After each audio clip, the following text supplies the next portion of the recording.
How are you all today? Okay, good.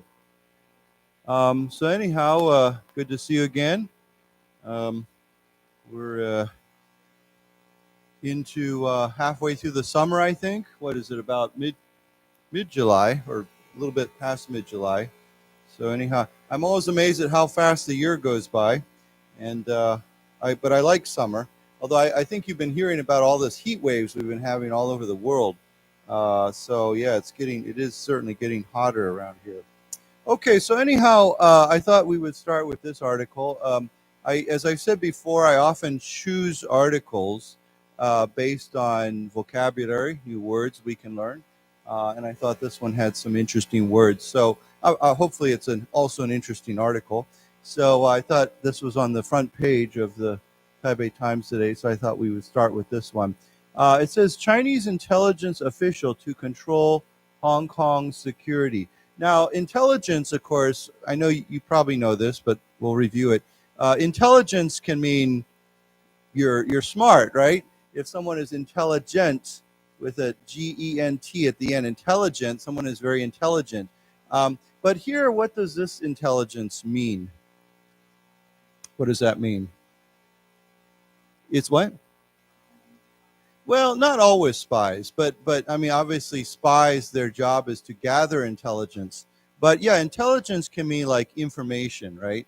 What is do you have any information or and sometimes, of course, it's like top secret information. Uh, but yeah, sometimes, but a word that we use, sometimes you hear people talk about intel, okay? Intel. Now, I'm not talking about the company Intel, but if someone says we have good intel on this, it's a short word way of saying intelligence. So basically, it's information. And if you talk about an intelligence agency or intelligence, yeah, basically an agency or intelligence group, basically their job is to gather information about something. It could be about a country, it could be about their enemies, it could be about a person. So yeah, so why don't we just say that word together, intelligence. Intelligence. And then that word over there, intel. Intel. Yeah, intel is just kind of a casual, almost not slang, but a casual way of saying intelligence. Okay, so it says Chinese intelligence official to control Hong Kong security. So this official who's in charge of intelligence. And normally, when we talk about security, I think most countries, either security is part of the external security is, of course, the job of the military, and internal security would be like the police, right? But here it's kind of unusual for an intelligence agency to be in charge of security. It'd be kind of like if the CIA was in charge of American internal security. Okay, so anyhow, look at this article and see what's going on. It says China's appointment of a top intelligence official to run Hong Kong's national security regime underscores its determination to tighten its grip on territory. Okay, yeah, I don't know. I would put the territory if it was referring to Hong Kong, unless if it just says on territory, that just means on land, on area. But if it was talking specifically about the Hong Kong, we would say the territory because it's a specific area. Anyhow, it says on territory. Diplomats and analysts said. Okay, so what does appoint mean if you appoint someone? What? Designate, yeah, assign, if if there's some position. I'll give you an example. In every government, including Taiwan, there are elected officials, right?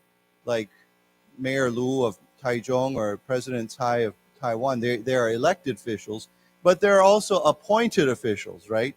Like if you look at the Taichung, there's many what we say 局长, right? They're not elected; they're appointed. They're assigned to their jobs. Okay, so appoint is to put someone in a position to tell them. So you can say, I have been appointed to be in charge of this group or this committee. Okay.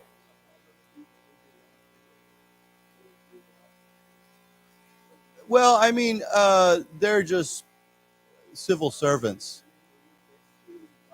Yeah, so I think for someone like that, we would just say they are, I mean, if you work for the government, you are a civil servant. Okay, now that's a real general term. I mean, technically, even appointed officials are civil servants. Anyone who gets money from the government to work for them. But I would say sometimes we talk about people who are working in the bureaucracy. We say they are bureaucrats. Um, to be honest, bureaucrat doesn't always have a very positive meaning. Like sometimes when we say a bureaucrat, it's not, I mean, it's not positive or negative, but sometimes people use it almost as a negative thing. If you say, oh, he's just a bureaucrat, he doesn't know what he's talking about, or right, like, or someone says bureaucrat is somebody who just is concerned with controlling their area and they don't really care about really doing their job. But yeah, basically, yeah, public employees, public civil servants, government workers. I mean, there's many different ways you can describe somebody like that. But I think people who are on a slightly higher level, like the Juzhang or something like that, or where they have been appointed to head up a group, that's what we would say they are appointed officials, appointed, whatever. Yeah. So why don't we say together, to appoint, to appoint, appointment, appointment. Now, appointment has a completely different meaning as well. I just thought of this. What does it also mean? It just basically means you schedule something, right? If you say, I have an appointment to see the doctor today, what does that mean? It means I have scheduled a time to go see the doctor today. Or a what?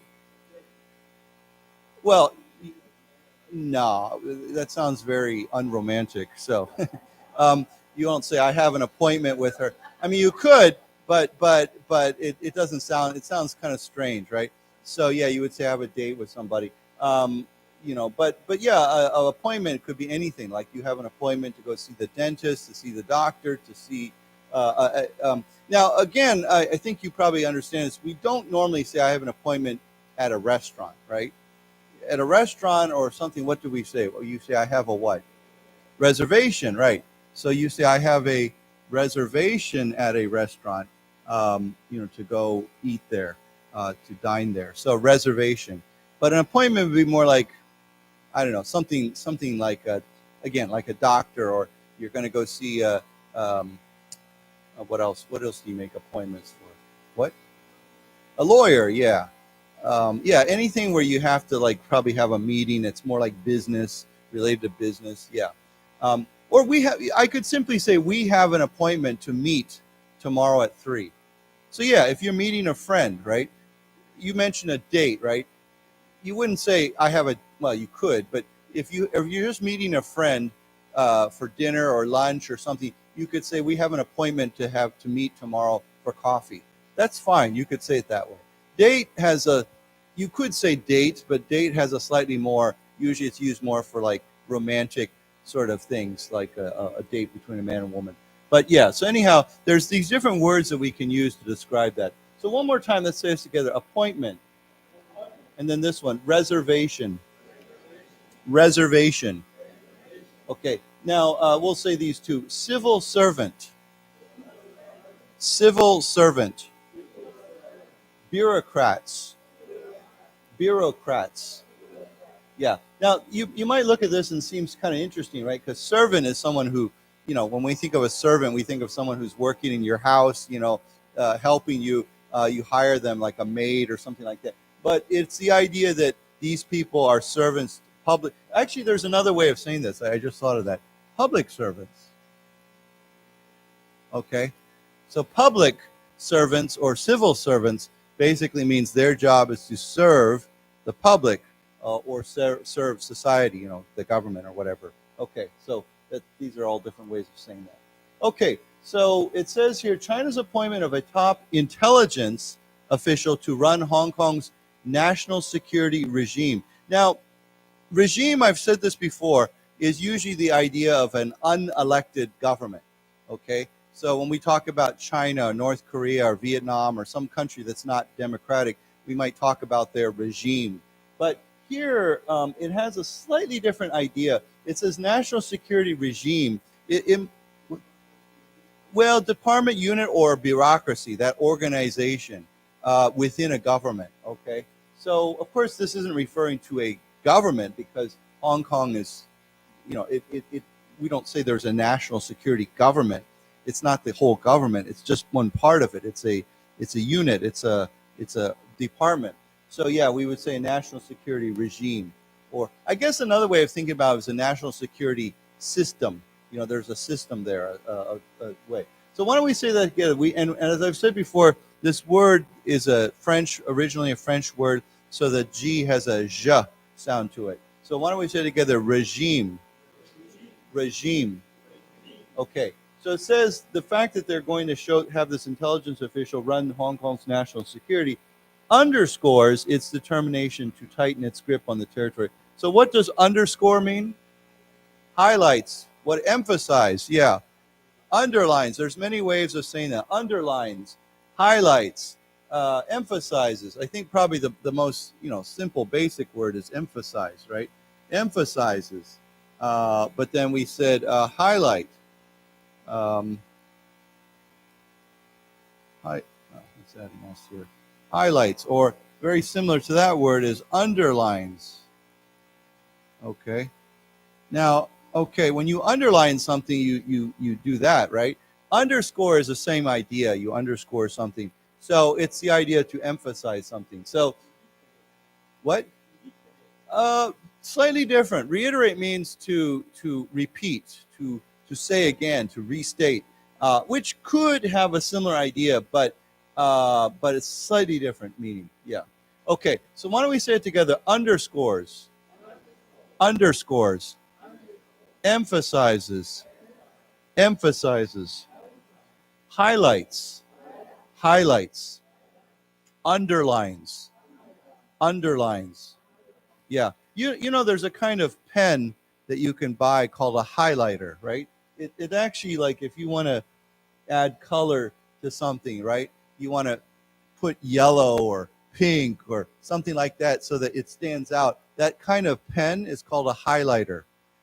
Because, when I know many students, when they're studying and they're looking at they use a highlighter to mark things that are important. So we call that a highlighter because it highlights that. So anyhow, yeah, this is the whole idea. So it emphasizes or underscores China's determination to tighten its grip on territory. I would say the territory. Now, what is a grip? Control. But what does a grip mean? It means if you're holding on to something, you're gripping it, right? So grip here is a 名词, it's a noun, but it can also be a verb. You can say, I gripped his hand, okay? It means to hold on very tightly, okay? Sometimes when you shake somebody's hand, you say, wow, you have a very strong grip. It means your handshake is very strong. It's very tight. Okay, so a strong grip on something means a strong hold or strong control on Hong Kong. They want to keep a strong grip. So you might say, well, some parents think it's important to keep a very strong grip on their children, right? They need to keep strong control over their children. So it's that same idea, but it comes from the idea of holding something tightly, okay?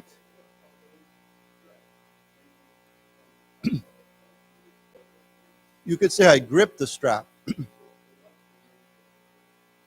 It's a strap. Yeah, it's on the sub. You could, but because it's kind of like a flexible a grip. When I think a hand grip, I think more of almost like a handle, like a something hard that you can hold on to. But yeah, I guess you could say that. But yeah, I would say a strap for holding on to. Yeah, so you could say I gripped that strap to keep my balance. Okay, so they want to tighten. They're not going to loosen their grip on something. They're going to tighten their grip on something. Now, of course, it's possible to have a loose grip on something. It means that you're not holding it very tightly. Okay, so yeah, they want to tighten their grip, according to diplomats and analysts. Okay, any questions? Okay.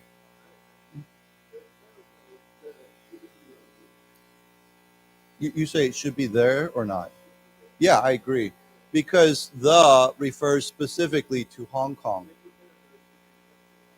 I would probably not, because it's not an official part of the name, but it is, Hong Kong is a unique area. It's a separate area from the rest of China, so we would call it the territory.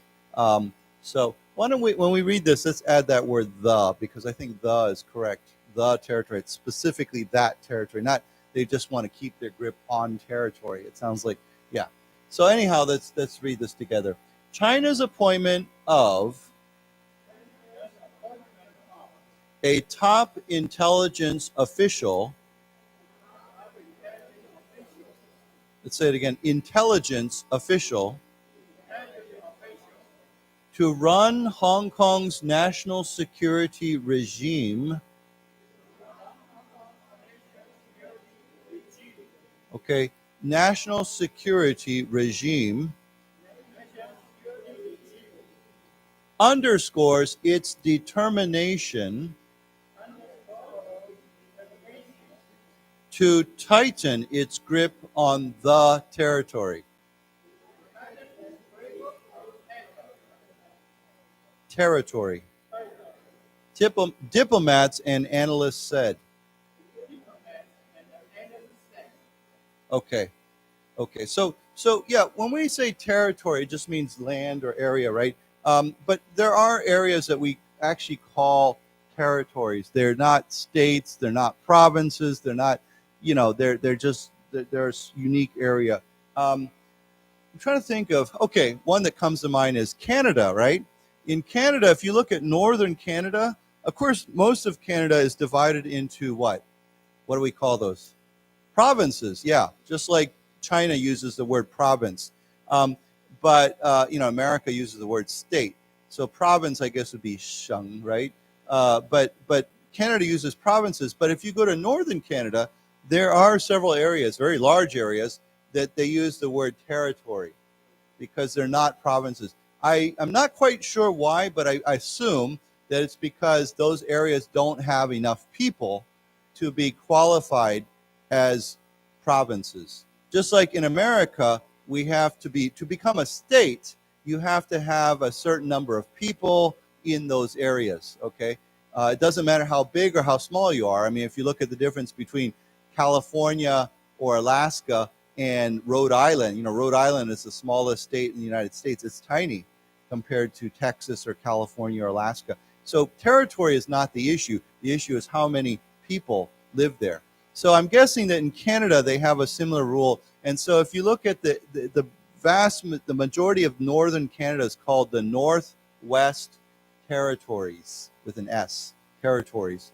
And then there's another area called Yukon next to Alaska that's also a territory, I believe. It's not a province. I could be wrong, but I think I'm correct. Yeah. So, yeah.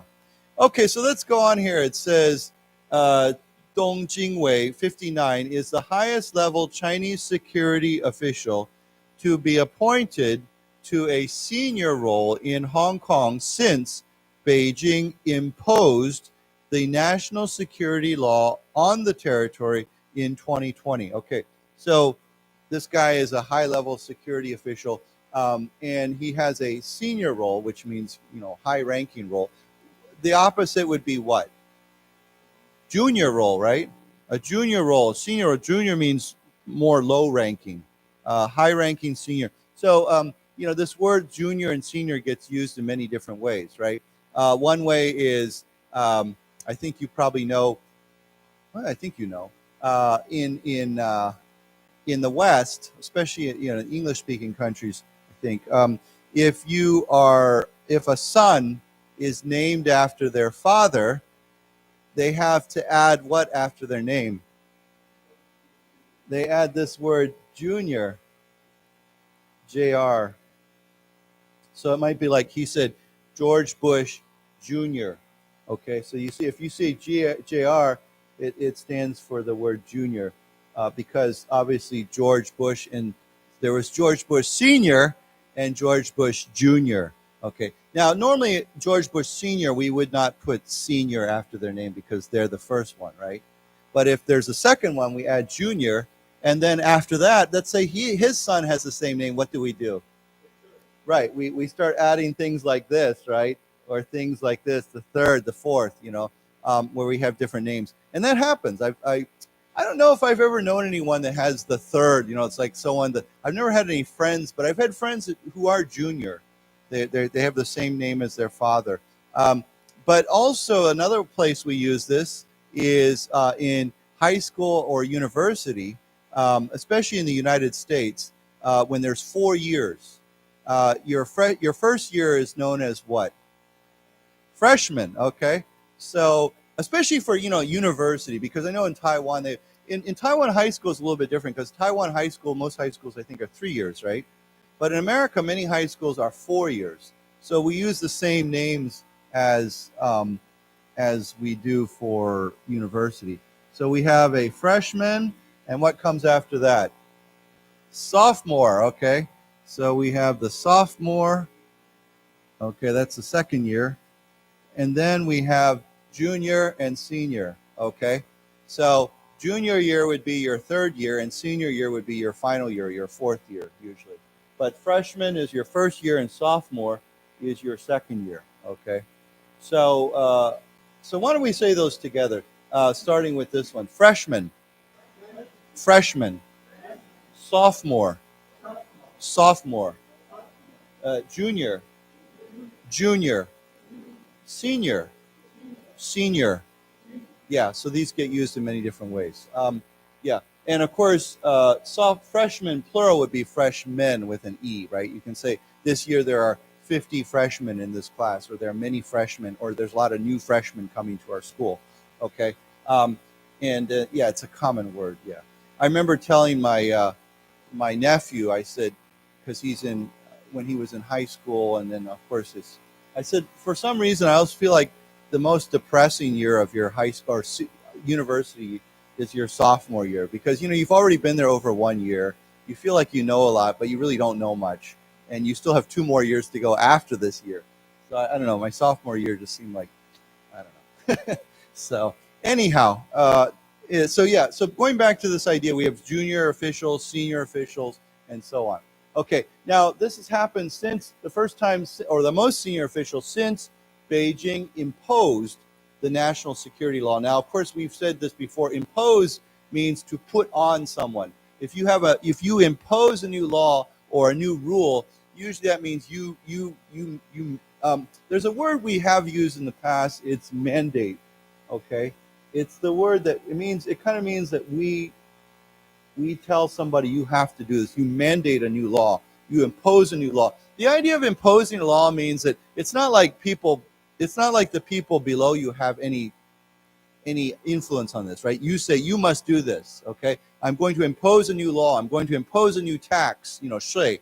I'm going to impose a new rule on this class, okay? So it's something that you put on somebody. They don't get to decide, okay? This is the idea of impose, okay? And remember I said before, to impose on somebody else means to cause them mafan, or cause them trouble.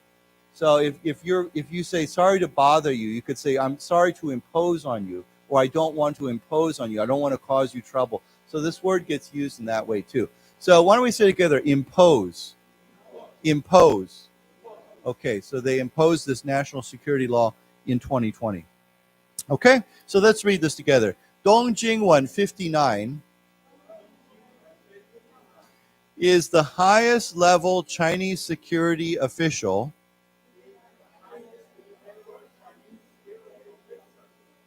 to be appointed to a senior role in Hong Kong since Beijing imposed the national security law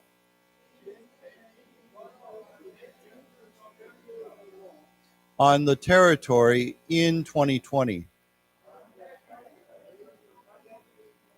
Okay, so there you see it says the territory, right? So I think the is correct. Okay. Okay, so it says he has been appointed director for the Office for Safeguarding National Security of the Central People's Government in the Hong Kong Special Administrative Region, Beijing said in a statement on Tuesday. Wow, so this is a very long title, right?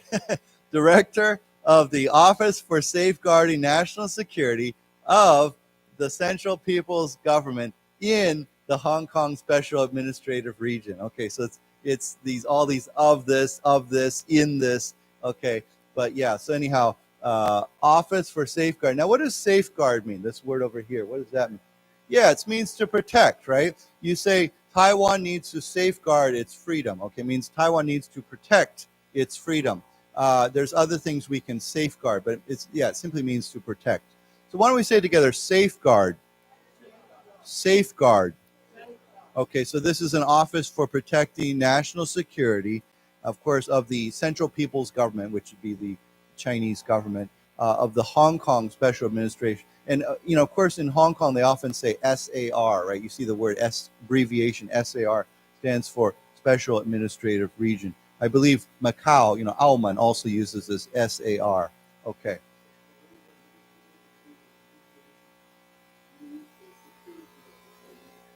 It basically means our control over everybody else, right? Our dominate, yeah. So yeah, this is why this national security law is so controversial. People don't like it because it doesn't really mean I feel safe. It means the government or the Communist Party feels safe. Okay, so let's read this together. He has been appointed Director of the Office for Safeguarding National Security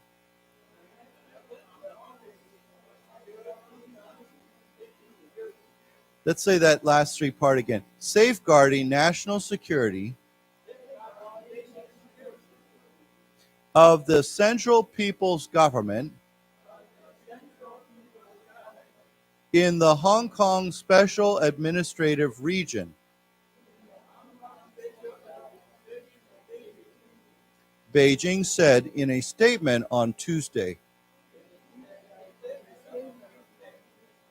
Okay. Yeah, I would. And I even feel that way about a little bit less, but I still feel a little bit that way about Hong Kong. So yeah, I've had a lot of foreign friends who don't want to go to China, not because they dislike China. In fact, they want to go to China, but they're worried about what could happen if they go there. Now, of course, probably the chances of anything happening are very, still very small. But there's always that possibility, right? There's always that possibility that you go there, and that's what people don't like. They don't want that uncertainty or even that small chance that something. And I think that situation has become worse just recently because China recently passed a. It's called a. What is it called? I think it's called a secret anti-espionage or anti-spying law, which basically means if you look at the law, it's quite shocking because anything can be a state secret. They said even if you go search online for something, right, or you use a map of something, or anything that we do every day, right? Every day we go on Google Maps and we go research stuff and we look things up online. Any of those things could be violations of that law. The point of a law like that is it's so broad and it's so vague. You know the word vague? V-A-G-E-U-E? V-A-G-U-E. Vague means unclear. What's the reason for that? If a law is so broad and so vague, it means that they can arrest you for anything that they want. If I want to arrest you, I can arrest you. It's easy. I just say, well, you were looking on your phone, or you have a map there, or you went online and researched something, And so this is why this is really, honestly, this is really going to hurt China when it comes to foreigners' businesses. Because if I'm a business, a company, I have to do market research, right? Well, it's stupid. I can't go and sell stuff in China without researching who are my customers, who shops there, who buys that, who does that, where's that. All of those things could violate this new law. So who wants to work in China? I mean, seriously. So anyhow, I think, yeah, I would be very, very hesitant to go to China right now. Okay, so it says here, Dong would be expected to bolster security oversight of Hong Kong, rocked for months in 2019 by pro-democracy protests that posed a crisis for the Chinese Communist Party leadership. Okay, so this new official would be expected to bolster. And what's bolster mean? What's another word for bolster? Well, there's probably a better word. To what? Strengthen, to make stronger, right? If you have let's say this wall is looking kind of weak, it might fall over, and I say, well, we need to bolster this wall because it might fall over. So let's add something. Let's say, well, recently Taiwan has been bolstering its defense, right? Trying to make its defense stronger, or bolstering its military, or anything that you make stronger, right? Something needs to be strengthened. So why don't we say together, bolster, bolster. So he's expected to bolster, to strengthen security oversight of Hong Kong. And what does oversight mean? What would be maybe another way of saying that, or another way we can use it? I'll give you an example. So oversight is, when you think about over, to look over, and sight, right? It means to supervise, or to manage, to kind of manage or monitor, right? Monitor, the word monitor, we've used that word. We talk about, there's a camera here to monitor this room, okay? So oversight is the idea of to monitor or to supervise, to manage something, okay? So for example, you can say the 环保局局长, his job is he has oversight over Taichung's environmental protection, right? Or you could say of course, the 警察局, the police director, bureau director, his job is he has oversight over the police department. So it means to manage something, to supervise it. Does everybody understand? Yes, actually, very good. Oversee. So oversee, O-V-E-R-S-E-E, to oversee something, right? Okay. It means you have a responsibility for something. Yeah, you're in charge of something. Okay? So why don't we say this together? Oversight. Oversight. And then that word we just said, to, this is a 动词, to oversee. To oversee. Yeah. So he's going to boost their management or their supervision or their, over the security of Hong Kong. And Hong Kong, it says here, rocked for months in 2019 by pro-democracy protests. Of course, rocked means shaken, right? To be shaken by something. It could be physically shaking, like you could say the earthquake rocked the building. But here, of course, we say Hong Kong was rocked by these pro-democracy protests, 抗议, that posed, a crisis for the Chinese Communist Party leadership. So to pose a crisis means we often say to pose a threat. To pose a crisis, it means to create that risk, to offer a threat or risk, or to present a risk to someone, or a crisis for someone. This protest obviously was a very big crisis for them. Okay, so let's read this. Dong would be expected to bolster security oversight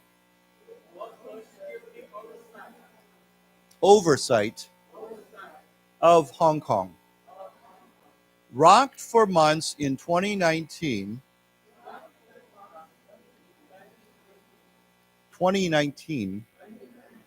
by pro-democracy protests that posed a crisis for the Chinese Communist Party leadership. Right.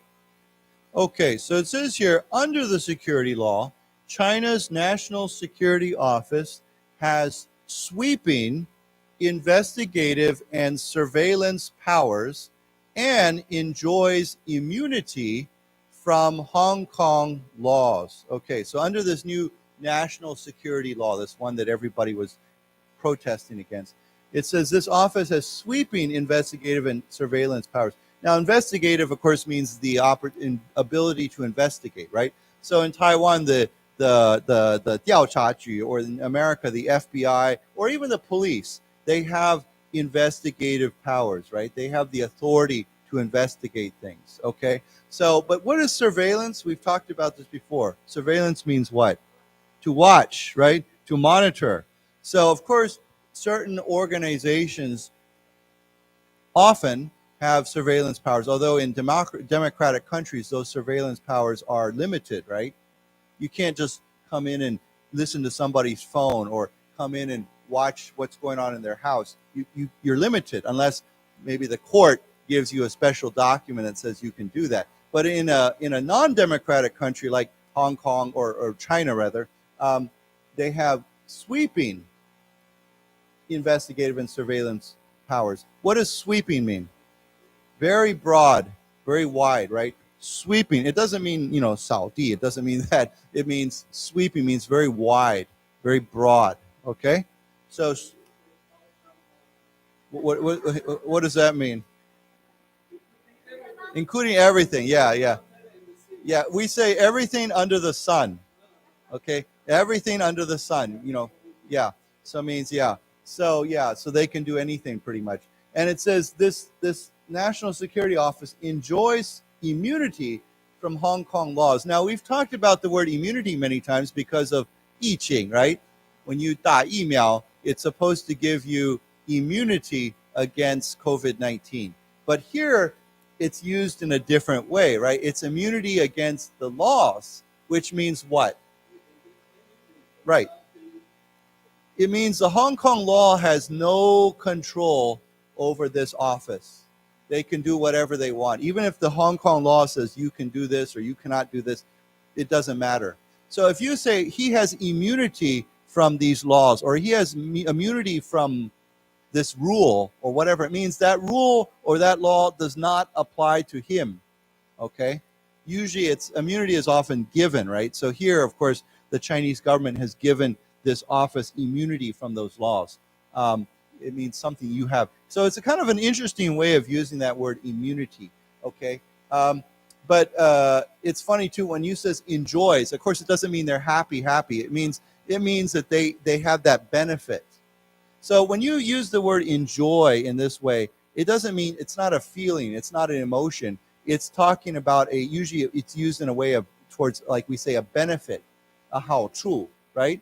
So you can say he enjoys many privileges. Okay, you know what a privilege is, right? It's something that someone gives you. So you could say, as citizens of Taiwan, you enjoy the privilege of voting or the right to vote. You enjoy the right to vote. It doesn't mean you feel happy about it. It means you have that privilege. Okay, it's something that somebody has given to you. Okay, you could say as I don't know. Sometimes when you are in a special position, you enjoy certain things, right? This is not something you like or, love. It's something that you get, a privilege. Does everybody understand that? Okay.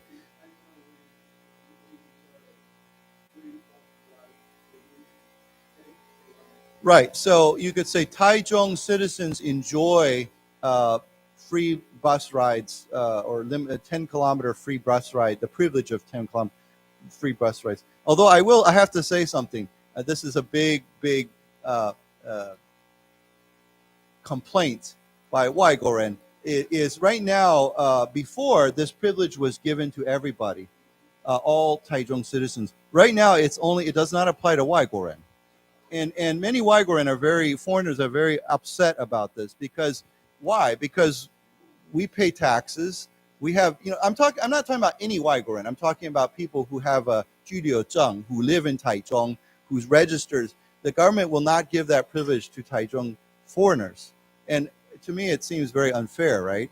Why is it that, and so this is a constant problem in Taiwan, is the Taiwan government says, not just Taichung Shizhangfu, and we've actually talked to the Shizhangfu about this. We've said, we want you to change this. And they said, okay, maybe we'll give it to the 永久居留证 people. But I think any foreigner that has a 居留证 should be able to have this privilege. Before we did, actually. We did before, but they removed it. But often Taiwan says, we want 外国人 to come to Taiwan and live here and have a good life here. But then they say, oh, this doesn't apply to 外国人. Only Taiwanese get this privilege. To me, that's not fair. Because, again, we pay taxes. We live here. This is our home, too. They haven't done it yet. So I'm still waiting. I have a 永久居留证. So but I, again, even though I have a 永久居留证, I would like all foreigners with a 居留证 to get that privilege. Everyone who's a citizen who lives in Taichung City officially, their 居留证 actually is registered here. They should get that privilege. So yeah. Yeah, I've actually ridden the bus a lot more. I'll tell you why. Because I take the MRT to usually from my home to Taipei City. That's not Taipei, Taichung City Hall, and then I get on what we used to call the BRT.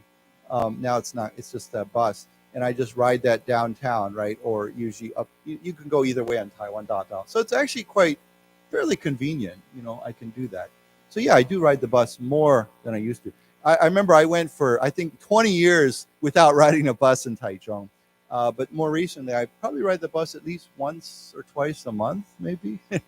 So, yeah. Okay, so anyhow, let's read this. Under the security law, China's National Security Office has sweeping investigative and surveillance powers.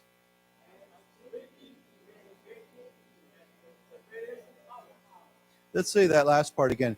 Investigative and surveillance powers. And enjoys immunity from Hong Kong laws.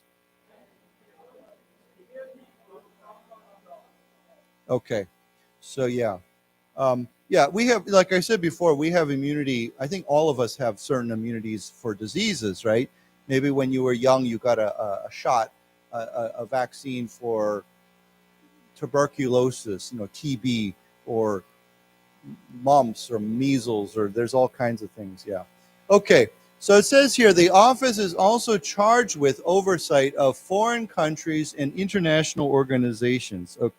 Okay. So yeah, let's read these two paragraphs together. It says, Dong was Chinese Vice Minister of State Security, a role that included catching foreign spies in China, state media reports said. So obviously, this is interesting. This office also has responsibility for foreign countries and international organizations. So basically, their job is also to control any 外国人, or foreign companies or organizations or whatever inside operating in Hong Kong. So yeah, this is why people feel nervous about going to Hong Kong or China. Okay, and then of course his job before was catching foreign spies in China, right? So that's not a very positive background. Okay, so when we say, of course, charged with, it means he was given responsibility for. Okay, he is charged with. You can say, I've been charged with managing this group. I have been given responsibility for managing this group. Okay. So let's read this. The office is also charged with oversight of foreign countries and international organizations.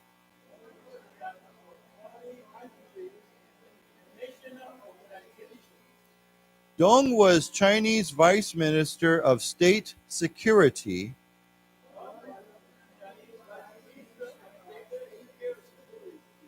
a role that included catching foreign spies in China.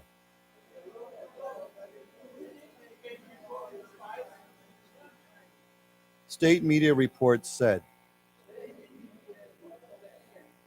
Okay.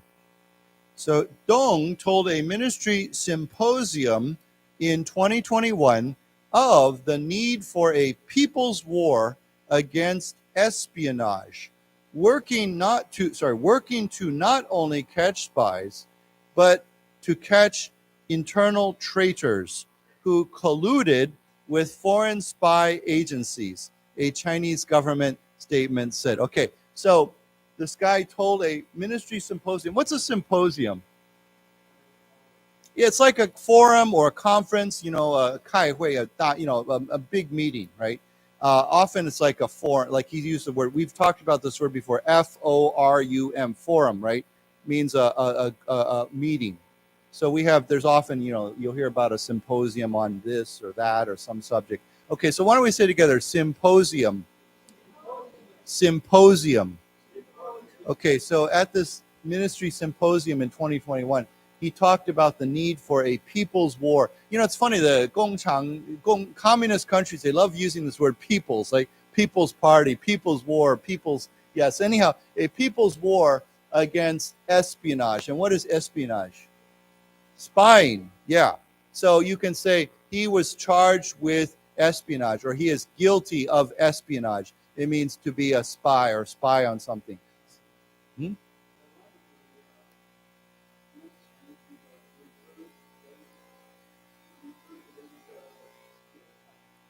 韭菜 means leeks. Why do they call themselves 韭菜? Oh, okay. Right. Oh, okay. Yeah, it doesn't surprise me. So why don't we say together, okay, now remember, just like that other word, regime, right? We said the G, this has the same thing, it has a J sound to it, okay? So let's say it together, espionage. Espionage.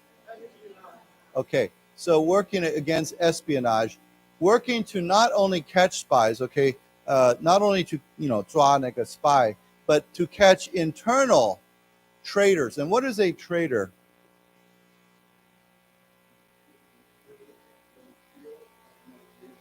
Yeah, usually your country, right? If you are a spy for someone else, or you get, how do I say, you work against your own country, then you are a traitor. Okay, he used the word, and I think I don't know for sure if the two words are related.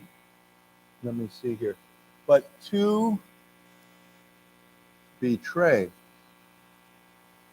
Okay, so to betray someone means to they have confidence in you, they trust in you, and you do not, you do something to. You could betray you could betray your husband or wife.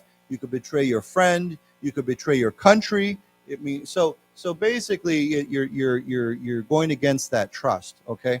Now, a traitor, of course, is someone who works against their own country.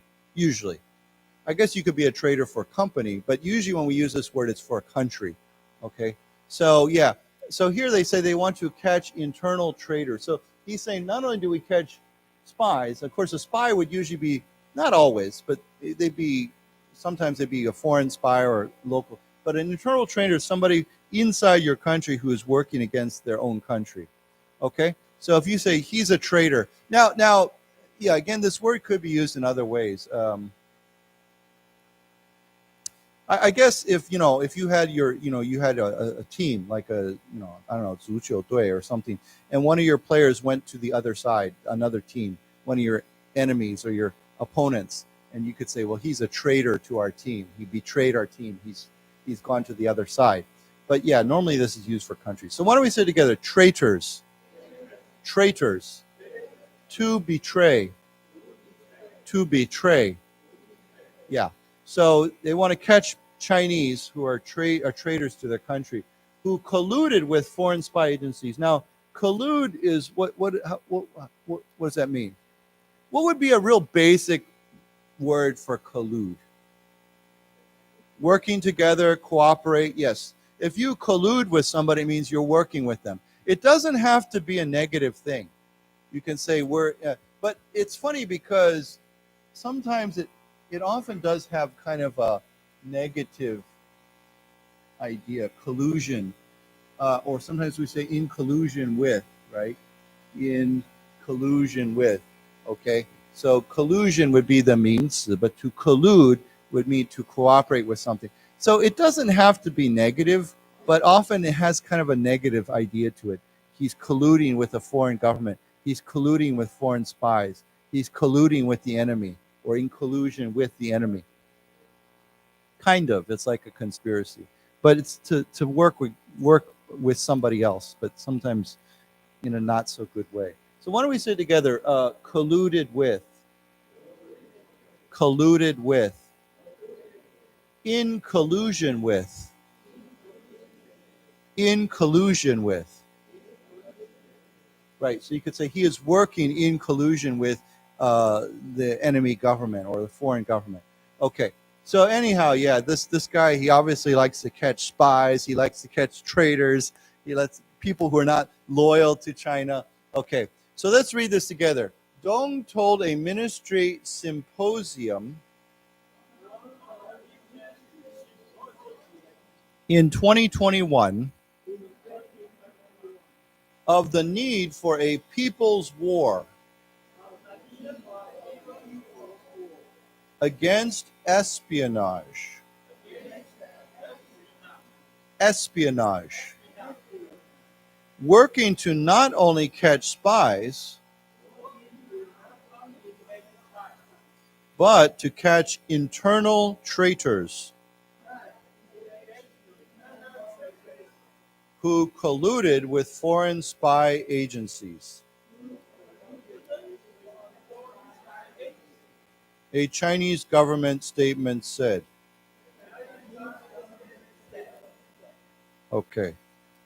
So it says here, the Chinese Ministry of State Security is playing a major role in a clampdown on some foreign due diligence firms in China that has added to tensions with the U.S., diplomats say. Now, this is a little bit confusing, but let me explain. So here it says they're playing a major role in a clampdown. First of all, what does a clampdown mean? There's a very, very similar word. Crackdown.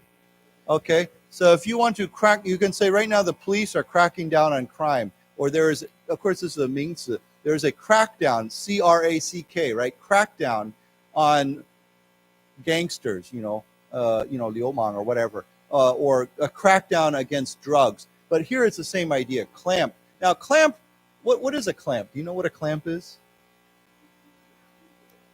Yeah. If you work in, if you're like a carpenter, you do woodwork, or you do, often when you want to hold something in place, there are these two metal things, and you turn it, and it's a clamp. It holds something. Or sometimes it's smaller, and it holds two pieces together, right? And that's called a clamp. It's like it can be a tool, or it can be a big tool, but basically it holds two things together, okay? Two parts together. How do you say it in Chinese, a clamp? Is there a, yeah, it pressures it, yeah. So a clampdown would be, it's like a crackdown. It's like to fight against something. So let's say it together, clamp down. Clamp down. Okay, so clamp down on some foreign, now this is where it gets confusing. Due diligence firms, okay? This sounds kind of weird, but a firm, of course, is a company. A due diligence firm, I'm not an expert on this, but a due diligence firm is basically, I think it's related to a legal term. It's like a legal term. If you, a due diligence, correct me if I'm wrong, because I'm not an expert on this, but if you're a company and you're working somewhere, these companies basically go out and check to make sure that things are being done the proper way, that they're following the contract, or that they're following what they're supposed to do. They're like they get hired to come from the outside to check on something. So basically their job is to investigate, to make sure that everything is working the way it should be working, or working properly, or working according to contract. So we call that, due diligence is a legal term. It's used in contracts, 合约, a lot, for companies usually. So these companies, they operate all over the world, and they get hired by other big companies to go in and make sure everything's being checked. But the problem is, what are they doing? They're gathering information. They're gathering intelligence. They're investigating. And therefore, recently, the Chinese government has arrested some of these people. These are foreign companies, even though what they're doing is very, very normal, right? So, of course, in any country, including Taiwan, US, everywhere, they have due diligence firms. These guys, this is what you do as a company. You go in and you check, and you make sure everything's operating properly. So, yeah. So why don't we say it together? Due diligence. Due diligence. Now, what does diligence normally mean? Hardworking, right? Or if you say someone is very diligent with a T, G-E-N-T, it means they work hard, they focus, they do their job, they do what they're supposed to do. they're 努力, right? They're very 用功, right? So why don't we say together diligent, diligent, and then diligence, diligence. Right, so diligence is usually, of course, here it's different, but here diligence is usually a 名词. You can say he showed a lot of diligence. But if you want to use it as a 形容词, you say he is a very diligent worker with a T, diligent. Okay. So anyhow, this clampdown on these foreign companies has added to the tension with the United States, of course, because I think most of these companies were American companies. Okay, so let's read this together. The Chinese Ministry of State Security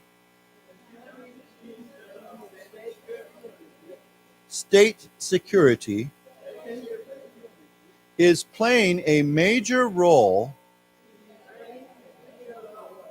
in a clampdown on some foreign due diligence firms in China that has added to tensions with the U.S.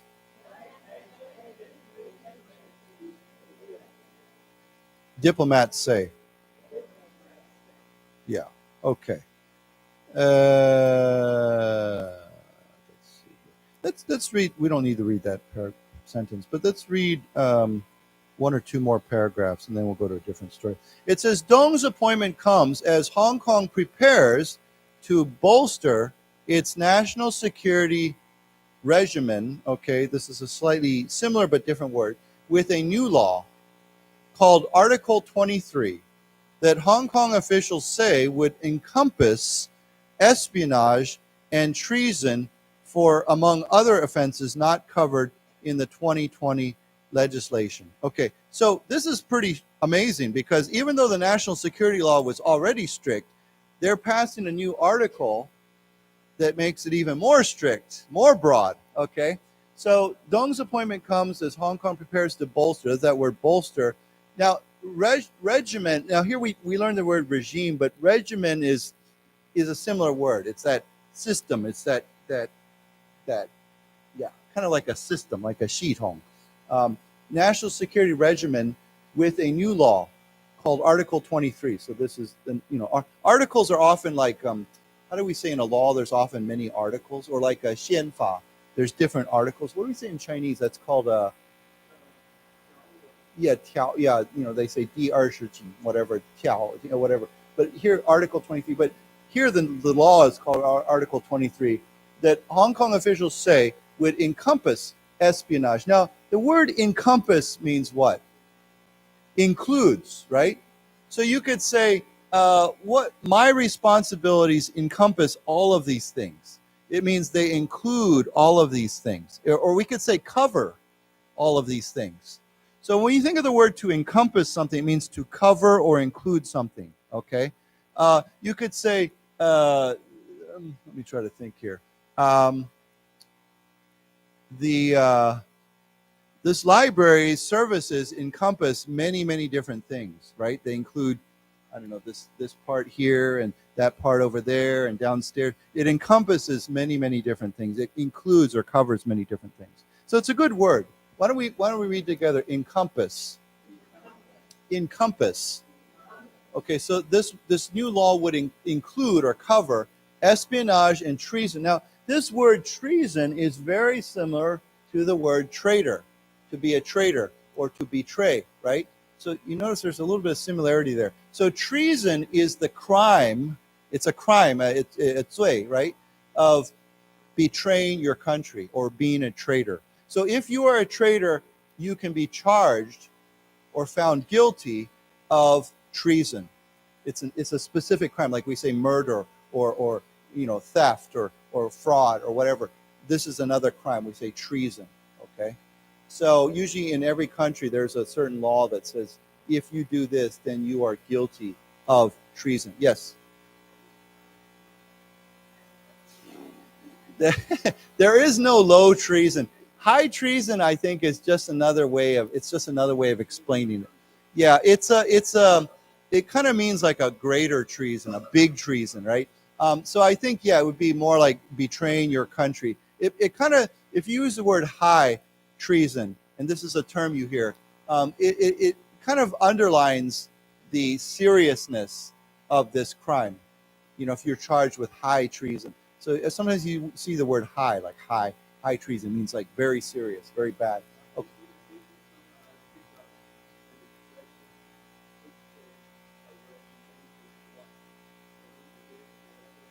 A what? Wife? I've heard of a regimented life, but not a regimented wife. It means a regimented life means you follow a very strict schedule or program.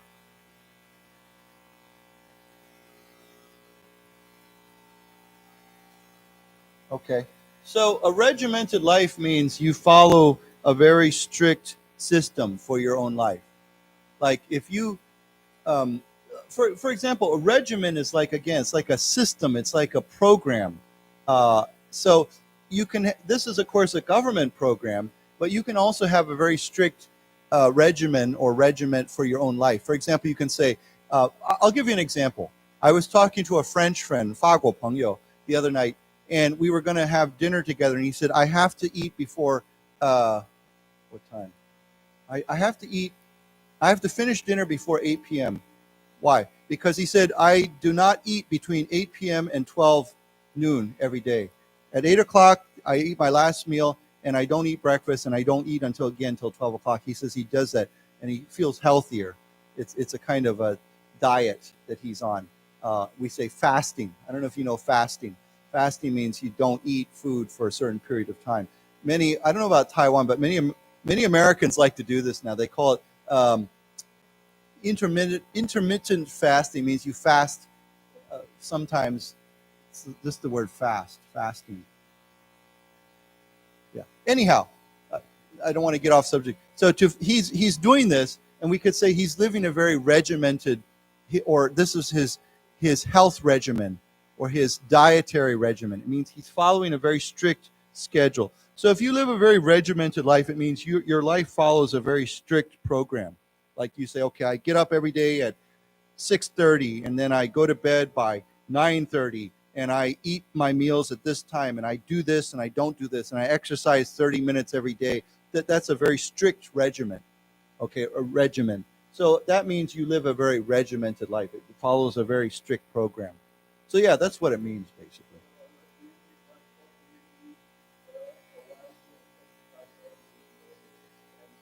Yeah, but someone who's very, I don't know what it results in. I mean, it could result in anything. But I think it's the idea of being very disciplined.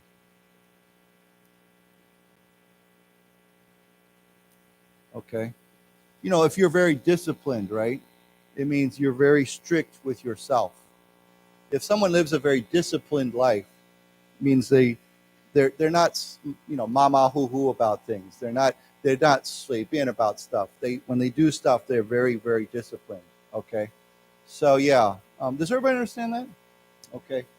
So yeah, anyhow, why don't we just say it's regimented life. Regimented life. Disciplined. Disciplined. Yeah. So anyhow, going back to this, this article, this new law includes espionage and treason. Okay, let's say that word together. Treason. Treason. Okay. Among other offenses not covered in the 20. So anything that wasn't covered, or many other things that were not covered under this national security law, are now covered under this new law, which is kind of crazy. You know, I saw in Hong Kong people get in trouble for singing a song, right? For singing there's that song called "Glory to Hong Kong" or something like that. Yeah, they sing the song and the police come and arrest them. It's crazy, right? It's ridiculous. Okay, this is why Taiwan needs to protect its freedom. Seriously, you know, you don't want to live under that kind of system. Okay, so yeah, it's not political. I really want to say all Taiwanese. I don't care if you're blue or green or purple or whatever color you are, you should be, protecting your freedom. So. Mm-hmm.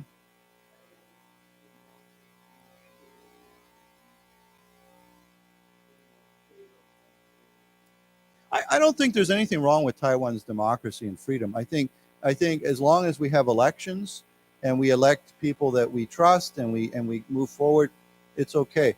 People are concerned about that candidate or this person or that person or this party or that party. I say as long as Taiwan protects its system, its democratic system, they don't have to worry, right? That's what democracy is about. Like if we elect somebody and they don't do a good job, next time they're out. Or if we don't like this party, next time they're out. Same thing in America and that's the whole idea. It's not like, well, this person is going to protect our democracy or that party is going to, it's the whole system, right?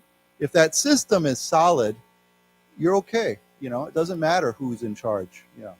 So anyhow, so yeah, this is going to, this law is going to be very sweeping. I actually didn't know about this new law. Okay, so let's read this together. Dong's appointment comes as Hong Kong prepares to bolster its national security regimen with a new law called Article 23 that Hong Kong officials say would encompass espionage and treason. Let's say these two again. Espionage and treason. Among other offenses not covered in the 2020 legislation. Okay. The word offenses, I think you know this, but offenses means, it's another word for, it could be crimes, but basically when you go against something. Like charges, but you can say he has committed many offenses against the law or against these rules. Basically, you've broken a rule or law or a guideline or something like that. So it's an offense. Okay. So yeah. Okay. Let's see. It says, in an essay published in July last year in a journal dedicated to Chinese President Xi Jinping's thinking on the rule of law, Dong said that Western forces had been instigating a color revolution in Hong Kong, and the security law had been vital to restore order. Okay, so you know what an essay is, right? It's like a writing. It's like, in school, I'm sure your teachers ask you to write essays. Why don't we say together, essay? Essay.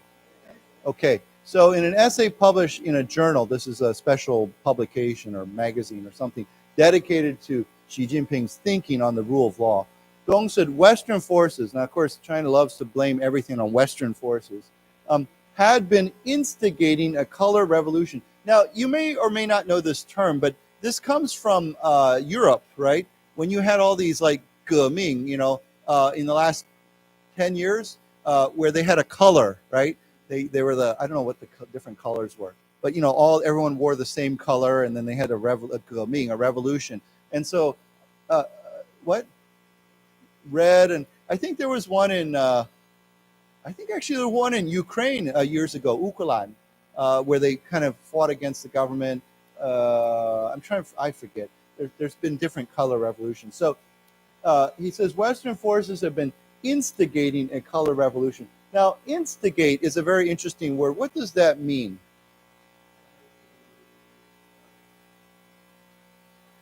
Yeah, basically it means to start, to trigger, to create, okay?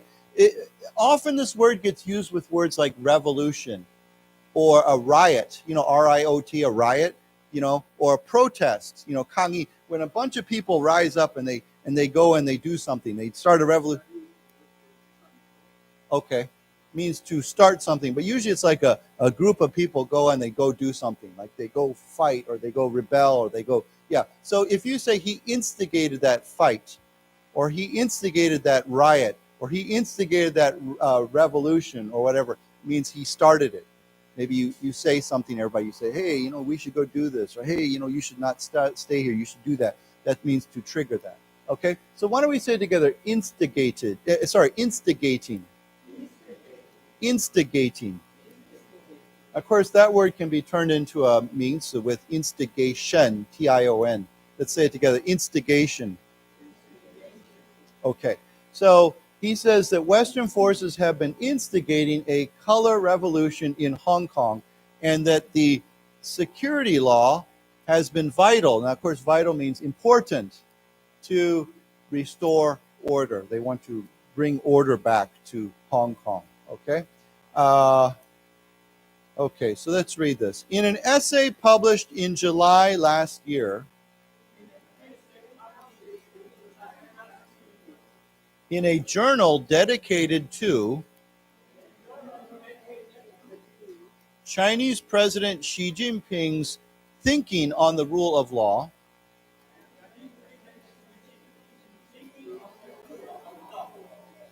Dong said that Western forces had been instigating a color revolution. Let's say it one more time. Instigating a color revolution in Hong Kong. And the security law had been vital to restore order. Okay. Okay. Let's just read. This is the last paragraph, and then we'll go to a different story. It says, the appointment of such a powerful intelligence figure as Dong to take charge in Hong Kong is a bit of a surprise, one Asian envoy said. The government is trying to show it is open for international business, but this will send a shiver and raises fresh questions about the future operating environment. Okay, so this is basically this Asian. What is an envoy? Right, but what's an even more basic word? We say they are a what? Diplomat, or I was thinking of the word representative. You know, like 代表, right? Okay. So, you know, anybody who represents something, or group, or country, or whatever, we could say they're an envoy. So let's say that it's a good word, and it's pronounced different. We say on, like envoy. Yeah, a French word. So let's say together, envoy. Envoy. Okay, so according to this Asian representative, the appointment of someone this high-ranking person is very surprising. Now, the government is trying to show it is open for international business. This means the Chinese are saying, hey, you can come and do business in China again, right? But this will send a shiver. Okay, now, what is this word, shiver? What does shiver mean? To shake, right? You know, if you're cold, you shiver, right? But if you're afraid, you might shiver too. People who are fearful or scared, they will shiver in fear. Okay, so this will send a shiver. Sometimes we say this will send a shiver down the spine of something. You know what a spine is, right? Your backbone. So sometimes we say a shiver down the spine of the country. It means it sent made people afraid. So this will send a shiver. Okay, let's say it together. Shiver. Shiver. Right, and shiver can be a noun or a verb. You can say, I'm shivering right now because it's so cold. Okay, this will send a shiver and raises fresh questions or new questions about the future operating environment. So he's saying what I think many people are saying is, even though China is really trying to get foreign companies to return, they're passing these new laws, and companies are like, Swan, I don't want to be there anymore. I want to leave, or we should not invest anymore. So I think this is not going to help China. Let me put it that way. Okay, so let's read this together. The appointment of such a powerful intelligence figure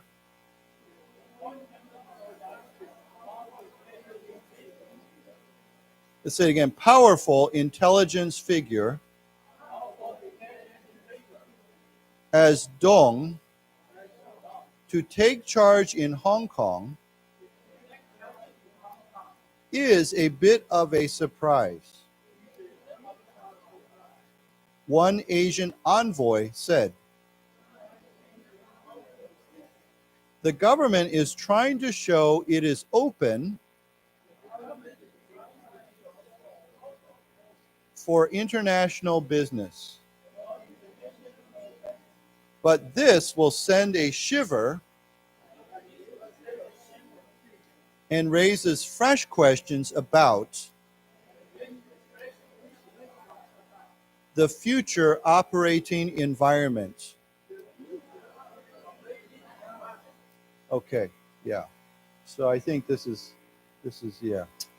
I don't know if you've been watching the news, but I really think China is in big economic problems right now. I don't know if you saw this. I was kind of shocked, but China's no longer the biggest trading partner with the United States' biggest trading partner. Do you know who it is now? Mexico. So Mexico has passed China now. You know, China for decades, right? Number one, selling the most stuff to the United States, exporting to America. You know, everything was made in China. And now Mexico is higher than China. So it really shows that, you know, this is foreign companies are getting out of China. They're leaving, right? And that's hurting. If you watch the news, the unemployment rate there is crazy. And those are official numbers, right? And I don't think most people believe the official numbers. They think it's much higher than the official numbers. So unemployment among young people in China officially is over 20%. Right. And a lot of people say it's much higher than that. So because I heard in China, if you work at least 1 hour per week as part-time, then you're employed. You have a job. So if you work just 1个小时, 1个钟头, 1 week per week, then you have a job. So you can think about that. I mean, that's really, really serious.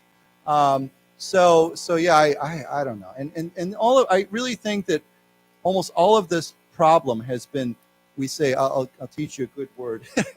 It's been,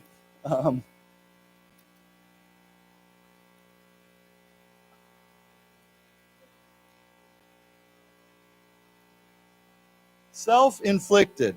Okay. What is to yeah. If you inflict a wound or something on somebody, it means you cause them pain, right? But if it's self-inflicted, it means what? You hurt yourself. You have done that to yourself. So I really think that the majority of this problem has been self-inflicted.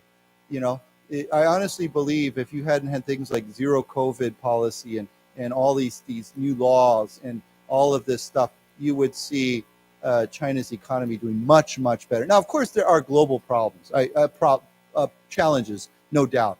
You know, the global economy right now is not doing too well because of a variety of reasons. Obviously, COVID-19 did hurt everybody, but then you have situations like China's. Even without all of this, I think China's attraction is going down because the cost is going up, and you know the cost of labor and all these things is going up. But I think most of this problem is self-inflicted. They did it to themselves. So why don't we say this together? Self-inflicted. Self-inflicted. Yeah. Okay. They've got some challenges. I don't know if you saw the recent news. I've been watching this the last couple of days, but nobody knows where their 外交部部长 is, right? Did you see this? All the foreigners, they're saying, what is it, Qin Gang? Yeah, where is he? What's going on with him, right? Where is he? Of course, they say he's sick, but if he's sick, well then, you know, I don't know. Oh yeah, totally. I agree. Yeah, it's like we say North Korea with money. Yeah, or North Korea Part 2. Yeah. Okay, let's go on to a different story. Where are we here?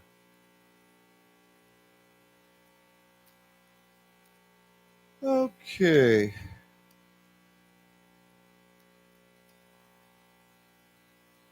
Now, you know, we think it's hot here in Taiwan, but when I watch the news, I'm like, wow, it's nice and cool here in Taiwan. because if you look at places in Europe and some of these other countries, it's insane. Temperatures are up in the 40s and 50s even. Now, of course, I know in some places where it's like 40 degrees, it's very, very dry. Like I've been to Europe. I think the hottest temperature I've ever experienced myself was in Greece, Shila. And it was in the summertime, and I think it was around 41 degrees, Sushiidu. But it was very, very dry. It wasn't humid like this.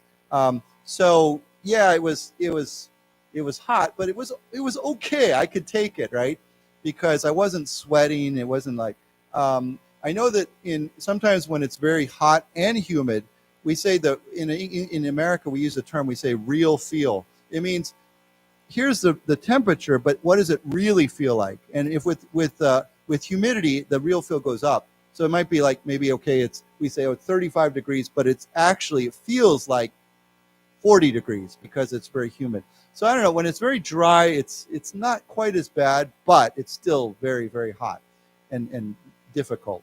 So here it says extreme heat sparks fires, health alerts worldwide. Okay, now sparks, it's funny because these two words are kind of related to each other, but what does sparks here means? It's to start, right? To start, to trigger. But what is a spark? A spark is that little piece of something that's when you burn a fire and you see all the sparks going up in the air, and each one of those sparks could start a very big fire. So we say that we use the word as a 动词. Why don't we say together sparks? Sparks. Okay. You know, in your car, motorcycle too, there's something called a spark plug, right? It's plug, P-L-U-G, a spark plug. What does that do? It creates a spark so that your engine, it will fire, right? Without the spark plug, there's no engine. The engine won't work, right? So we call that a spark plug. Okay, so it says here, extreme heat was forecast across the globe yesterday as wildfires raged and health warnings were in place in parts of Asia, Europe, and North America. So this isn't just heat, this is extreme heat, right? It's extreme. Sometimes you hear about extreme cold, but this is extreme heat. Was forecast. And what's another word for forecast? Predicted, right? You could say they predicted extreme heat. Okay, so we could say was predicted. We've learned this word before. That's P-R-E-D-I-C-T-E-D. So why don't we say together, predicted, predicted, forecast, forecast. Right, so every day I check the weather forecast. I want to see it's going to be hot, it's going to be cold. What was it? Today is Thursday. On Tuesday night, I went out in the late afternoon, I thought, on my motorcycle, and I thought, it looks like it might rain. And it rained and rained and rained. I got so wet. Even with my raincoat on, because I drive a motorcycle, right? One advantage of a motor scooter is that when you sit there, right, your legs are covered, right? But on a motorcycle, no way. I was wet from here on all the way down, and completely wet. So it was very embarrassing because I would walk into like the Baihogongsi, and there's all this water coming off my pants. I didn't really care. But it was kind of embarrassing because from here on down, it's completely wet. And my shoes were full of water, and yeah, it was terrible. But anyhow, we need the rain. So the rain I'm not going to complain. Rain is good. Yeah. So, yeah. Okay, so it says here, as wildfires rage. Now, the word rage usually means what? Very, very angry. Serious. But here, yeah, so someone said it's very, very heavy. So this becomes a 动词. Now, normally rage, the word rage originally comes from anger, extreme anger. For example, you can say he raged at his brother because he was so angry. It means he yelled at him, he shouted at him, he was very angry with him. He raged at him. Or you can say, I feel rage over this. Or, he has a problem with rage. He always feels a lot of rage. It means very heavy anger. But, of course, here it says the wildfires raged. It means they burned very strongly, okay? So you can say the fire raged, the storm raged. You can say the typhoon, the wind raged outside. So when it's kind of this idea of creating a really strong force, a violent force, like a wind or storm or fire. We use that word a lot. Does everybody understand that? Yeah. Okay, so the wildfires rage. Now, of course, I forgot to mention a wildfire is, as you can see from the word, it's not a normal fire. It's a fire outside in the wilderness. It's a I don't want to say natural fire, but it's a fire in the wild. It's not like a house fire or out there. It's a fire in the sunling or the forest or in the trees or bushes or whatever. We call that a wildfire. Taiwan sometimes has wildfires, but in America, in North America, like right now in Canada, they have some huge wildfires or forest fires going on. So why don't we say it together too? Wildfires. Wildfires. Okay, so let's read this. Extreme heat was forecast across the globe yesterday.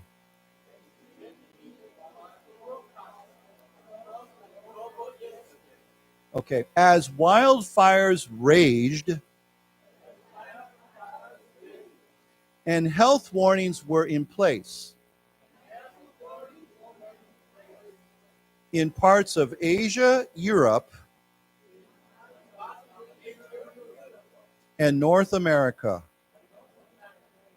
Of course. Yeah, of course, I think, globe means the earth, right? The planet, the globe, dicho. Yeah, I think so. I'll tell you what causes the most forest fires in America. It's not people. It's lightning. When you have a bad storm and lightning will hit a tree and the tree starts burning and then the fire just goes. So, yeah, I've heard actually most forest fires are created by lightning hitting something. And of course, like I said, I told you before, in America in the summertime, there's a lot of lightning, thunderstorms and lightning. You see that all the time. So, yeah, it can start naturally. Yeah. Okay, so it says here, firefighters battled blazes in parts of Greece and the Canary Islands, while Spain issued heat alerts and some children in Italy's Sardinia were told to stay away from sports. Okay, so of course a firefighter, nowadays because we want to be careful about using men, as we don't say firemen anymore because obviously there are women who do this job, but so we say firefighters. Okay, so why don't we say together firefighters? Firefighters. Okay, so they fought against blazes. Again, of course, a blaze is a fire. They battled blazes in parts of Greece and the Canary Islands. You know where the Canary Islands are? They're these islands off of Africa, I believe.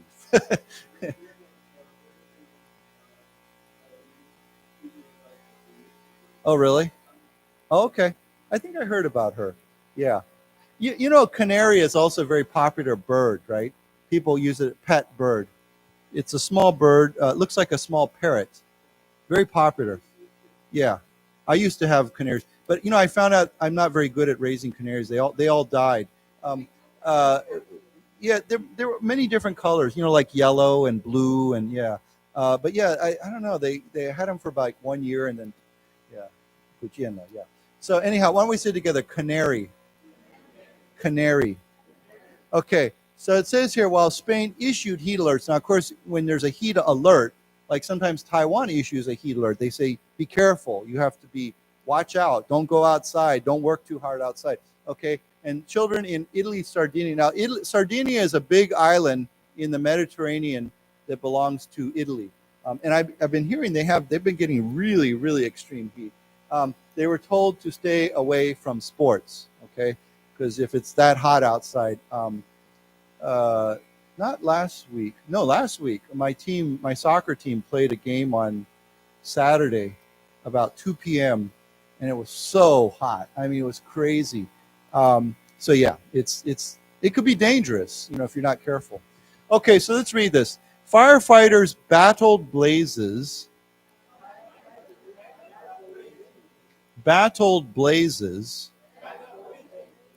in parts of Greece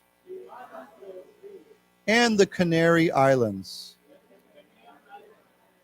while Spain issued heat alerts, and some children in Italy's Sardinia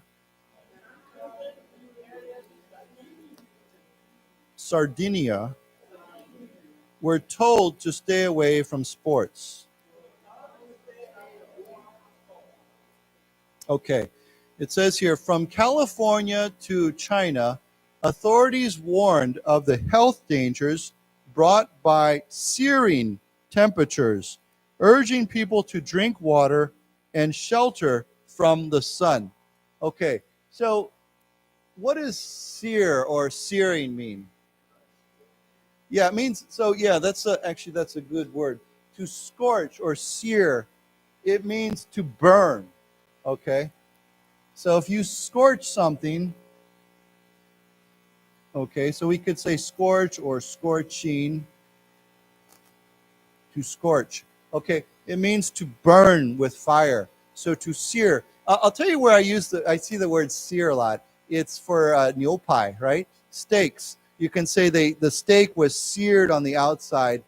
Sometimes they say if you cook it the right way, it keeps the juice inside. And so you sear the outside.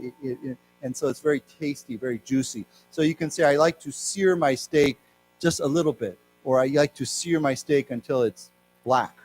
I don't actually. I like 五分熟.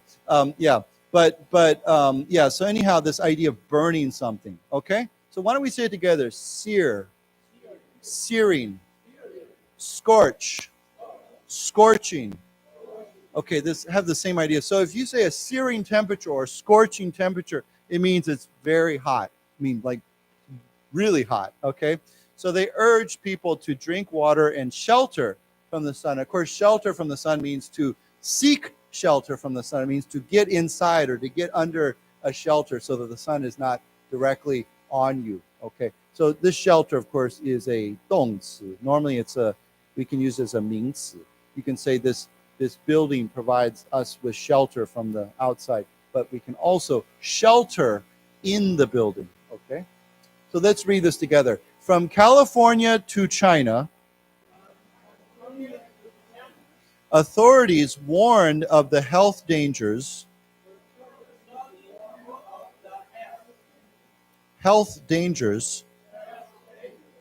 brought by searing temperatures, urging people to drink water and shelter from the sun.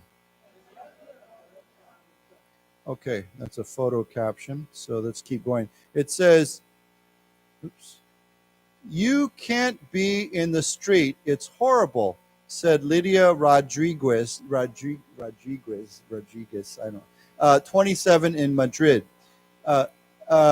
Temperature records tumbled around the world with new heat streaks set in China and the US and fresh highs in France. Okay, so yeah, it's obviously too hot to be outside in Spain, Madrid, Spain. Now, it's interesting because if we say a record tumbled, now when I think of tumbled, normally I think to go down, to drop, right? If I said the temperature tumbled, it means it really dropped. Tumble means to fall down, right? But often it's that idea of kind of falling like this. It's like he tumbled over, he fell over. The building tumbled. It's kind of like to roll down or fall over, to roll over, right? To fall over. So tumbled. But here we're not talking about the temperature. We're talking about what tumbled. Not the temperature. It's still super hot. So the temperature didn't tumble. What tumbled? The records. And what is the record? The record is the 记录 for how high it is. It means it broke the record. It means it broke it was a new record for a high temperature. It 破纪录 for the high temperatures. So it actually when I see this, I mean it's okay, it's correct, but it's a little bit when you read it, it's like you're like, what, tumbled? And then you think, okay, it's not the temperature tumbled, it's the record that broke, it fell. Okay, so temperature records tumbled. Why don't we read that together? Tumbled. Okay, so they tumbled, they broke records around the world with new heat streaks. Okay, now a streak is what? It's like, I know what you're thinking, but streak is like a series of something, right? Where something continues. Okay, I'll tell you where this word gets used a lot. If a team, like let's say my 足球队 or any team keeps winning, they win and win and win and win and win and win. We call that a winning streak. It means it's uninterrupted. There's no stop. It just keeps going. So a winning streak or a losing streak. If we lose and lose and lose and lose, we can't win a game. We just keep losing. We call that a losing streak. So you can say that team has a 5-game losing streak, or that team is on a 10-game winning streak. It means they've won 10 games in a row. Okay. So if we say a heat streak, it means that this heat is just continuing on. Okay. Now the word streak can also mean like if we say a star is streaking across the sky, something that's moving very quickly across the sky, we say it's streaked. The jet, the airplane streaked across the sky, or the rocket streaked across the sky. It's that idea of moving very quickly. But there's another funny word for streaking. Yeah, that's why I saw you laughing. So yeah, sometimes when where I see it most recently is when you have a 运动比赛, not in Taiwan, but in other countries. And suddenly you see somebody running across the field and have no clothes on, right? And the security are trying to chase them. That's called streaking, okay? Maybe because they're running very quickly. I don't know why. I think they want to be on TV. I think they want to be famous. So, it's funny. TV stations, they have a new policy now that for streakers, they will not show it. So I've seen several times where there's like a 足球比赛 in Inguo or something, and suddenly you see the game stops and you see all the security guards running, and you're like, what's going on? But they don't show the person. They just show the guards running over there. Why? Because if they show the person, then other people will be like, oh, I want to do that too. It'll make me famous. The whole world can see me. But so they don't show it on TV so that more people they want to discourage people from doing it. So anyhow, let's say it together. Streaks.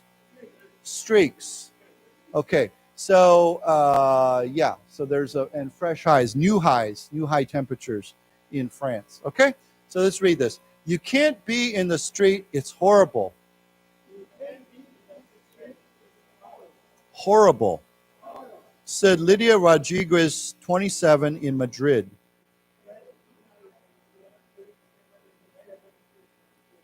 Madrid. Temperature records tumbled around the world, with new heat streaks set in China and the US, and fresh highs in France. Okay. It says Beijing broke a 23-year-old record with 27 consecutive days of temperatures above 35 degrees Celsius, forecasters said. Phoenix, Arizona broke a similar record in place for 49 years with its 19th consecutive day of temperatures of 43.3 degrees Celsius or higher, weather officials said. So remember we said a streak?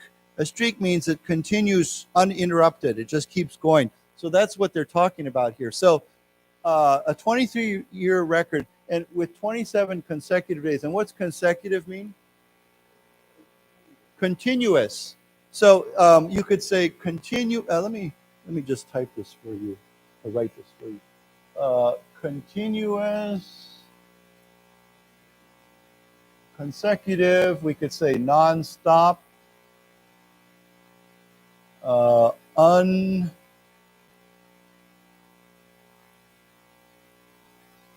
think I'm spelling that right. Uninterrupted. Is that 2 R's? 2 R's, sorry. Uninterrupted, yeah. So it means this continues, there's no stop. So yeah, we have consecutive, continuous, non-stop, uninterrupted, means it just keeps going. So yeah, So let's say that together. Consecutive.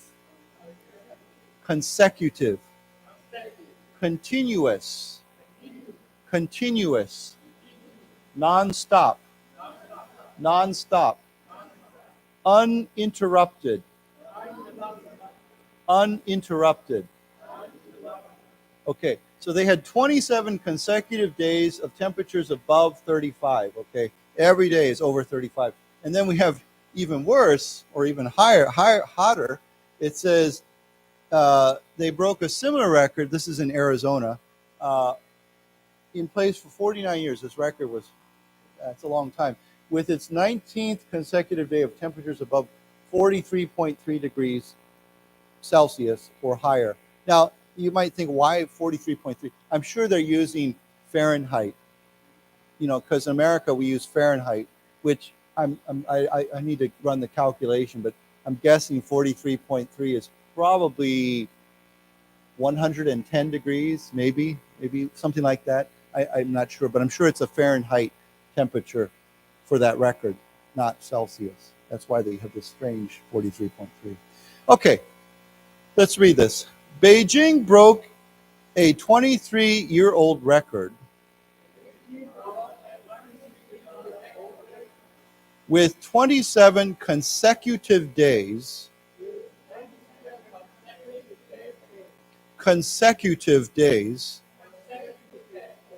of temperatures above 35 degrees. Forecasters said. Phoenix, Arizona broke a similar record.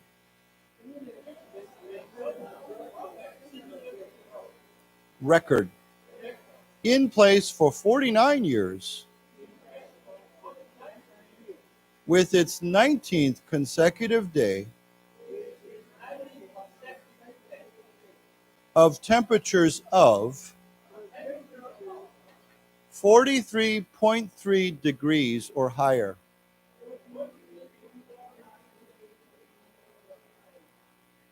Weather officials said. Of course, I think you all know this, but degrees is like 1 do, right? Oops. Sorry. Degrees. Yeah. Of course, when we see C, I don't think we have to say this every time. Celsius and the American system, Fahrenheit. I don't know. You can still say that. So some people still say centigrade.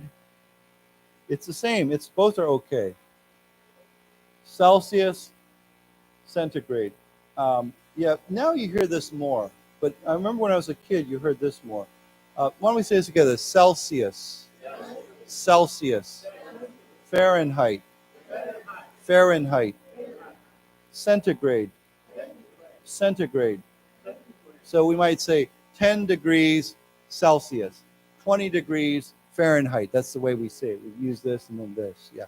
So people know. Now, of course, in Taiwan, you don't have to say Celsius every time. Everybody knows. Okay. I thought this was kind of interesting.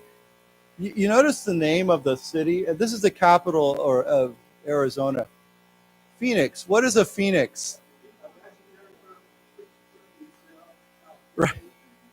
Yeah. What do you say? What is it? Whole. Yeah. So it catches on fire, right? So yeah, when I see that name, I think, well, this is kind of ironic. Yeah, we call it a phoenix, that bird. Of course, it's not a real bird, but it's from legendary bird. Why don't we say together, phoenix? Phoenix. Okay. Okay, let's read one more paragraph and then we'll be done. It says, in southern France, a record 29.5 degrees was recorded in the Alpine ski resort of, I don't know how to say this, Alpe d'Huez, I don't know. While 40.6 degrees was recorded for the first time in Verdun in the foothills of the Pyrenees. Okay, now, so Alpine, what does Alpine mean? High mountain. Now, you know, if you go to Switzerland, there's a very famous range of mountains called the Alps. Actually, we call it the Swiss Alps. So the word Alps is often used as a name for a group of mountains. Like in Japan, we call it the Japanese Alps. It's in the main island, not in Beihaidao, but in the main island, there's a place where lots of people like to go huaxue, right? It's called the Japanese Alps. So Alps can be used for mountains, but alpine is a general word that we use for high mountains. You can say the alpine environment, the alpine forest, the alpine. But here, why is it use a big A? Is because it's talking about a specific group of mountains, and they call it the French Alps. You know, it's connected to the Swiss Alps, but it's in France. So we say the French Alps. That's why it's a capital A. Normally, if we were just talking in a general term, we would not capitalize. It would just be a small a, okay? So the Alpine ski resort of whatever, I don't know how to say that, while 40.3 degrees was recorded for the first time in Verdun. Verdun is in France. Of course, it's a region, an area of France, in the foothills of the Pyrenees. Now, the Pyrenees are a very famous mountain group in Spain and France. So if you travel from France going south, you cross over these very high mountains. I've actually done it. They're very beautiful mountains. You drive, the road goes up and over. We call it the Pyrenees. But foothills means what? It means there's, you know, usually when you have high mountains and the mountains go down, and then at the bottom of the mountains or near the edge of the mountains, there's some hills, right? So we could say that, like in Taichung, Dakeng, I say this kind of like the foothills, because there are hills there, and then it keeps going into the higher mountains. Okay, so we call those foothills because they're at the foot of the mountain, and foot means bottom, right? The bottom of the mountain, the foot of the mountain. Okay, so why don't we say together, foothills? Foothills. Let's say this together too. Pyrenees. Pyrenees. Yeah, very famous mountains. Okay, so let's read this. In southern France, a record 29.5 degrees was recorded in the Alpine ski resort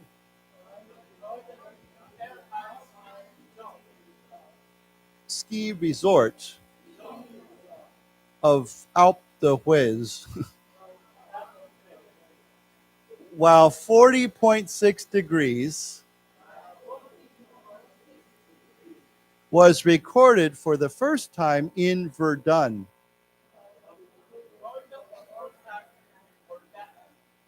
In the foothills of the Pyrenees. Pyrenees. Right. Okay.